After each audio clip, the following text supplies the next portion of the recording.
जय द्वारकाधीश मित्रों, आज हमने एक मस्त डिजाइन में वॉलाट बनाया है। बहुत बड़ी साइज में है।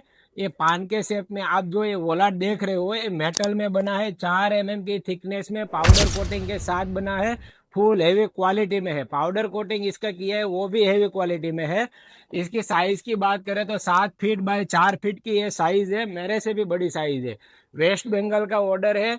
ट्रांसपोर्ट में डालना है, काम थोड़ा कठिन है, लेकिन हम भेज देंगे। आपको टेंशन लेने की जरूरत नहीं है। आपको भी इंडिया में से कहीं से भी ऑर्डर करना है, आपकी कस्टमाइज साइज में, कस्टमाइज डिजाइन में कुछ भी बनाना है, वॉलाट बनाना है, मेटल के ग्रिल बनाना है, स्टील का बनाना है, तो MS हैंडीक्राफ्ट का कांटेक्ट कर सकते हो। हमारा मोबाइल नंबर और एड्रेस डिस्प्ले पर दिया है। आप MS हैंडीक्राफ्ट का तुरंत कांटेक्ट कर सकते हो।